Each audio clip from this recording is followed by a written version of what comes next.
Hey there, God's got you covered. He's taking care of whatever is going on in your life, everyone else's life, whether they believe it or not. He's got you covered. He's taking care of everything. You just got to listen and pray and put a plan in place. Sometimes he wants you to put the plan in place, okay? He doesn't want to put the plan in place. He wants to see, what are you going to do? You know, if you want $1 million, what are you going to do with it? Can you handle your finances now? Okay, you may not, you may be playing the lottery and hoping for that $1 million win, but you can't control your finances now.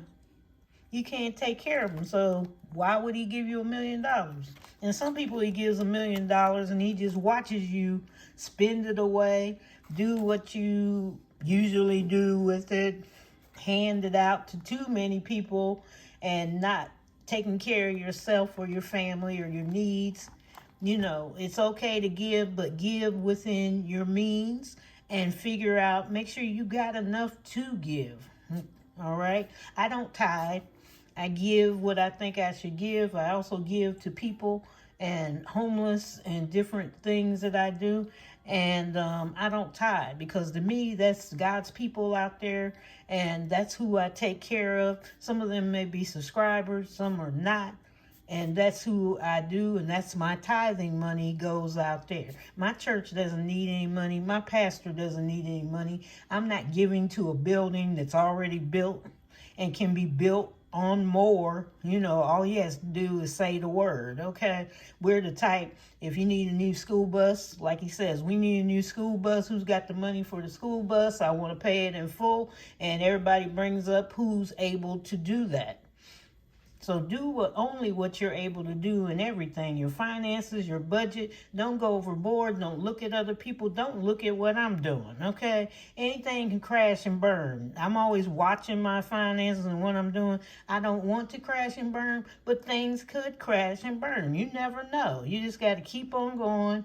Get your ideas. I'm not a financial advisor. I'm not a planner. I'm not trying to be. I'm not interested. That's not my forte. I'm not a math person. Can't stand math. Even though my college professor told me, you ought to major in math. And I looked at him like, you've lost your mind. Honey, you just don't know. The only thing I like to do with money is spend it and save it. I don't want to do anything else with it. So today, I do want to show you two things that are from my favorite little person. One of my favorite. I don't want to say the favorite because I got a lot of shops that are favorite. Is Sheen's Corner Shop, and remember she made the vacation binder for me. So and I think hop in to Budget with Bunny, Miss Bunny, has the vacation binder, and so my dad. Remember I told you my dad. Thinking about the kids and everything, and plus looking at my channel. Okay, we were talking about weddings, right? Nobody's getting married yet, but like he said, you need to prepare. Let's prepare, and we'll put money in it too. And so, But anyway, she made two budget binders that he saw while he was looking through Etsy, and they're not different. It's just the dash is different, but one's for my son and one's for my daughter, the two binders. Now, our family, what is happening is we will pay half for each wedding, whether it's the boy or the girl. The other family is paying the other half. And like I'm like him. Why am I paying for the whole wedding for my daughter? I'm not doing that. It's half and half for both of them. If you want it, you got it. My dad set the prices in case, and they go lower than this, so don't have a heart attack, okay? Because I can do a mean wedding because I did mine. I planned my own wedding, and everybody's still talking about it. But anyway, this one's $19,400. Yes, my eyes were popping out too. My dad, well, then you can save it. You can just keep it for yourself. I'm like, and you know I will. And this one's $19,400. Might as well say $20,000. But, oh, I'm not opening up to show you anything. Both of them are the same, so I'll just get one here. But the dashboards are different. You can choose your own dashboard or multiple children. You may need another dashboard, or you may use one and just keep saving in that one. But she's got cake and catering. She's got the front for the table of contents to mark off. And like I said, you can get smaller. You do not have to do this. Remember, when you see something, you don't have to always do something the same way. You can change your budget. You can wiggle around. You can dance and tap on the bills like we do. Do what you got to do. Okay, so the first one is cake and catering. And I like the way she writes. They're kind of different florals, the flowers, photos and videos, stationery, decor, transportation, attire and beauty, venue, the place where you want to have your wedding, music and entertainment, and favors and gifts, little party favors or whatever. But I planned my wedding, and they're still talking about it, but I made myself a budget. I was finding everything cheap. And I will do so again if I have to, because my daughter already said, I want you to plan the wedding. I don't want nobody else touching this wedding. And we had a wedding planner at church, and that does get paid by the church, but she said, you did such a good job. You need to come over here and work. She said, that was fantastic. Your wedding was just, she said, I still remember it. It was just fantastic. So she sent me some things. She sent me a dine out envelope. And let's see, oh, the pen. Isn't that pretty? Which I love. And a little cash request slip when I go into the bank. Sheen's Corner Shop. Okay, another person I have today also is Save with Judy. So we'll do this scratch off. Watch me not bring anything over here. I was right. And even my little scratch. Wait a minute, let me look over here. So, I hope you're having a wonderful day. Oh, I got to tell you about the house, too. Okay, the house. While I'm looking for all this stuff. Watch everything fall down to the bottom. The house, the inspectors, I had them come this morning. And, I wonder if there's something else I can scratch with. Scissors. That'll work. Let's scratch this real quick so I don't forget. Okay, so we got $5 for Save with Judy. That's it. There, I didn't have to leave. Okay, so that one's $5. Let me put that there. The house, I had the inspectors scheduled for this morning. And I said, if you can get here super early. So the city, they were here. So I said, just get here. And I said, bring your coffee or whatever. I got some donuts for them. They were happy as a lark, and they went over there and inspected. And they said everything's fine. The utility company, I made them come out yesterday evening. They were checking the lines. Everything was okay with that. The inspectors looked through everything. Everything was okay. They just finished up with that. And so I am the attorney, and I came up with a agreement for rental, because my cousin, had expressed interest. He'd seen the house before. He hadn't been in it, but he had seen it. And I am taking your suggestions in mind. So we did come up with this agreement because I took out a $300,000 loan. I took it off the HELOC off my house. That's what I hadn't opened the HELOC was sitting there and I hadn't opened it, so I just opened it, even though the bank was trying to get me to take another loan. So just take a mortgage loan. I said, no, because I'm moving, and I said, one day, not now, but I just want not to have two mortgages sitting on my back. I don't want it to look like a mortgage, okay?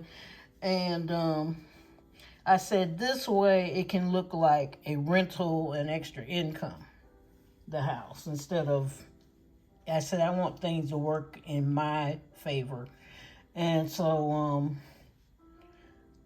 I just before I got on here, I paid the guy after they had left, because I told him to come and talk to them. So he was out here, paid him. So the house is paid for.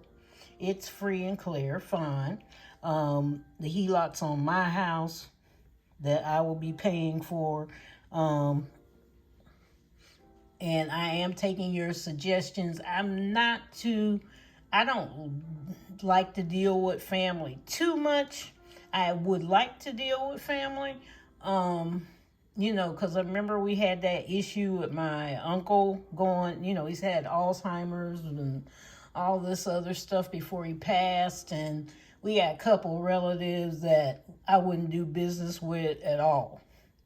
I can be a rough cookie if I got to be a rough cookie. I will kick you out if I have to kick you out. I have no qualms in it of doing anything. People have did so much at me that I've just come back like my kids. That's where the Cash Bear Mama came from, because they said, oh, we'll make up your name as Cash Bear Mama.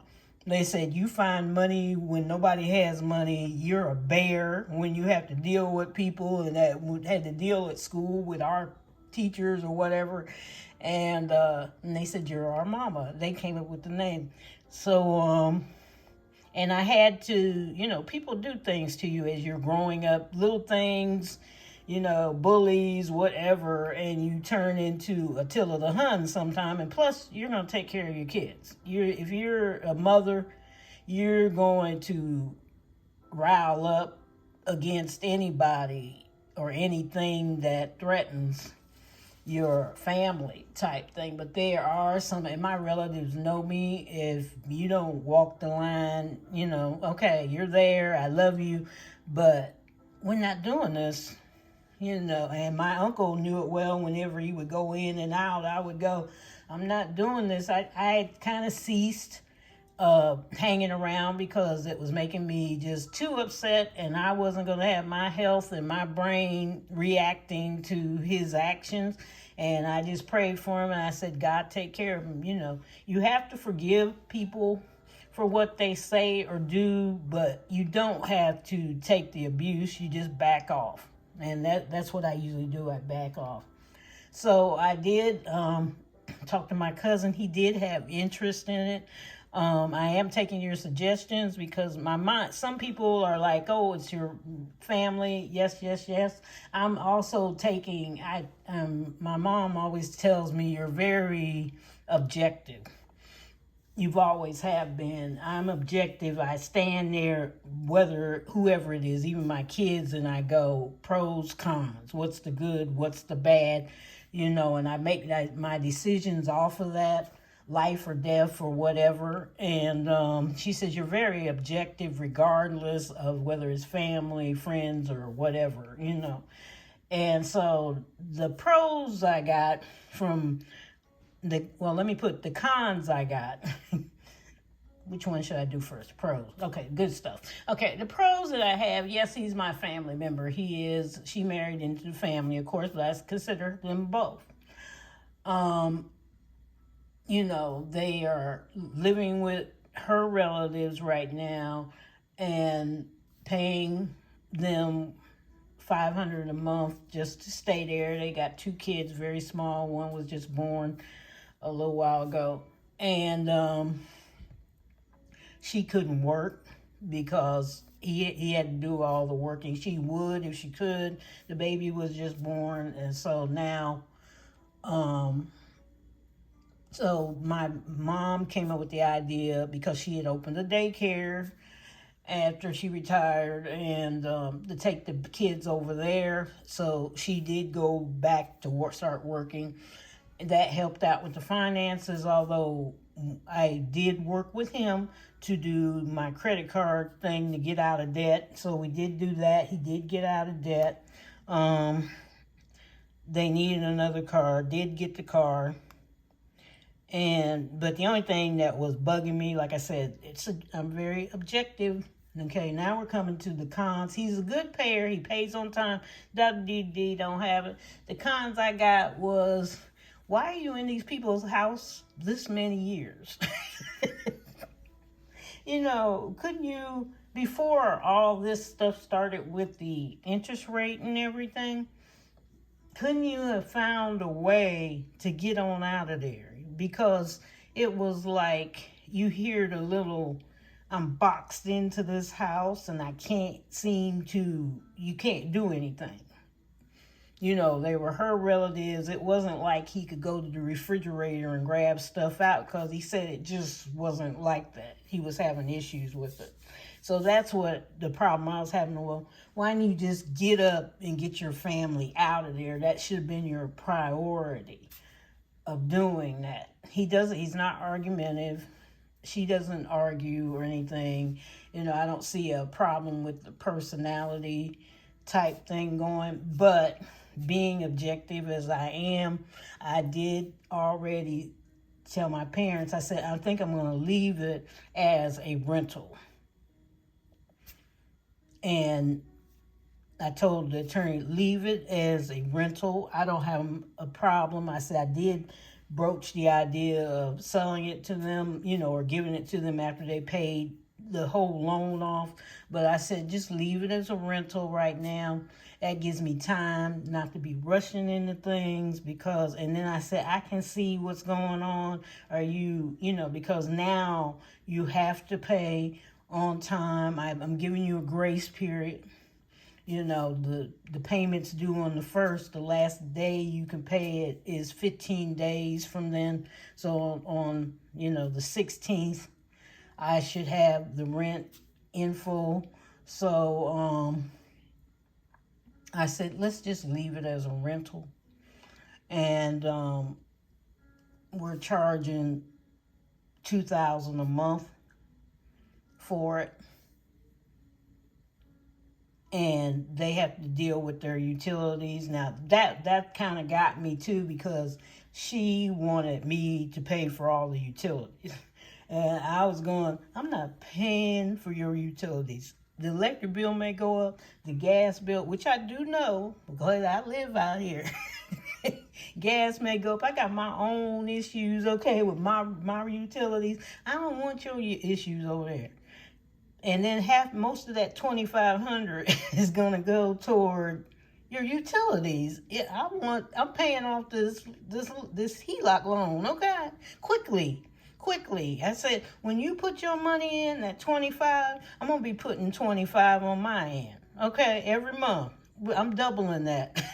I'm getting up out of here with that. I don't want it on my back. I'm sacrificing my extra little money. Instead of it going into the high yield, it's going right over there from that one savings account. I'm changing it to the HELOC. Okay, so because it's just the HELOC was always, I never opened it. It was always dead emergency. Yes, I could have opened it. And put it on my took cash out, gone and bought another house, just get a loan and take some more cash out and just go put it on the new house. And I just didn't want to do that mess. I seen some people do it on YouTube. I'm like, I don't think that's a good idea. Why do that?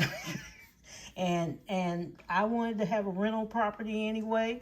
So that's my first one. So I'm going to just leave it as rent, kind of watch. I know they're relatives. Yes, I have a heart, but relatives are people. Okay, got to take the people aspect first, and I got to get my question answered about, in 3 years, you've been at your in-laws house for 3 years, and I hear a little complaint every once in a while, but even one complaint, and you didn't get your family up out of there. And then the second one was when she asked me to pay utilities. I said, I'm not paying the utilities. I'm paying for the house. And if you don't want to be in there, I got somebody else lined up already. They're right behind you. That guy don't even want you to take it. I got people lining up, people calling, about it already. And I said, And the land guy that was there that owned it, that also built it, he says, I got people that would, rent if you're going to rent it. He said, give me a call. And if you need that. So, that's what I'm going to do. The lawyer and I drew up the papers, and after I get up off of here, they're supposed to come, and we'll talk about signing the papers, and if you don't want to, my attorney's coming to the house. So if you don't want to, I'll get somebody else, because there's a lot of people that want to rent it. As a matter of fact, I'm getting texts from, I don't know, people. How do people, I know how they get your number, even though they don't know you. I already know how, let's say, but the nerve to text me, and you don't know me. I didn't even put it up. It's like, okay. They done went down got the courthouse already. So anyway, that's what I'm going to do.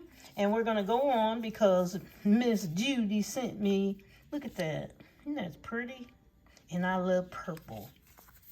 Did you know it was me you were sending this to? Probably not. So we're going to play a little bit of a game now. I'm going to get off of here. And she gave me some dye. We might play the game. Or we're going to wait till tomorrow and I'll just introduce Judy. Anyway, this is Save the Color because she has a color-coded. Watch, when I get off of here, I'll find it. So we'll do this tomorrow. Or whenever you sit. Okay? So she has a color-coded game called Save the Color. She sent an envelope. Nice, sturdy on it. So cute. And roll the die, but she has a special die, whatever, has a special instrument to roll with different colors on it, and I thought I had it. I probably did. Aha. Okay, we can do a few. So I found it. Okay, here we go. And I get my little markers of happiness. Probably left them too. I'm just not doing, it was too much going on in my life. I tell you, it's multitasking, it's wiggling. I hear the door. They're answering the door, so they know I'm recording. So hold on. Here we go. 3. Now, Judy, I didn't read any instructions, so I'm going to assume we just do that. So that's 3. Calculator, come on down. Oh, Bob Barker's gone. Okay. 1 plus 1 6.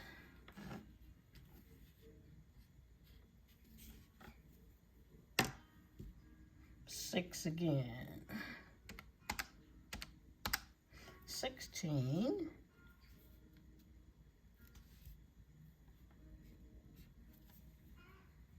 Do one more, and 3. That's $19, and I put $20 in there. Okay. I won't count it till the end, till I get them all finished. There we go. Save with Judy. Sheen's Corner Shop. And I'm getting up out of here because it's paper time and signing time. And I hope that you have a wonderful day. You should always have a wonderful day. When you get up, go to bed. Don't go to bed angry. Forgive. Just say forgive. And if you need to leave the people alone, just leave them alone. But you forgave them. You're the one that's got to get to heaven. You're the only one. You came in alone. You're going to go out alone. You got to take care of yourself first. So forgive. I didn't say you had to go around and lollygagging and ha-ha-heeing with them. Just forgive them and keep going. If you see them again, hi, how you doing? Keep going. If you don't want to talk to them, just keep going. I know how that is. Just keep going and let it go. You got to let stuff out of your mind because, that hurts you. Your health, your body internalizes all that pain and grief and everything, whether you believe it or not. You may be getting a headache. You may be feeling a knee pain that wasn't there before. You may be feeling achy or whatever. Your body internalizes that. Your blood pressure may be going up.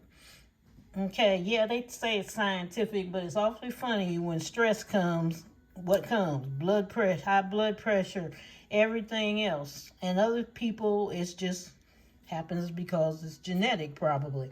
But, keep your body, your mind, and always take care of yourself first. Always take care of your mind and make sure you think about what other people are doing and what they're doing to you. And, calm down and straighten stuff out. Just get it together. Calm down first. Plan. Strategize. Get yourself together. Put it down. Write it down somewhere and figure out, what am I doing here? Step 1, 2, 3. I try to keep my steps down to 3 things. It's like if there's a problem, I got 3 things to try to fix it. It's 1, 2, 3. Sometimes it goes over that number because the problem may be worse than what I thought. And then I just fix it and add more things. How am I going to straighten this out? How am I going to do this? So do that. That's what paper and pencil is for. If you like to be on the computer, type it on a blank canvas, put little flowers and draw on it, whatever you do. And I want you to take care of everything because we're going to be all right. This is it. August the 31st. You will not see this day again. Not like this. There'll be another August the 31st, but it's not going to look like this one. It's all going to be different. Everything's always different every time you wake up. You turn different. You rolled over different. Everything's different whether you want to believe it or not. You don't really do everything the same way every day. So take care. Love you all. Bye-bye.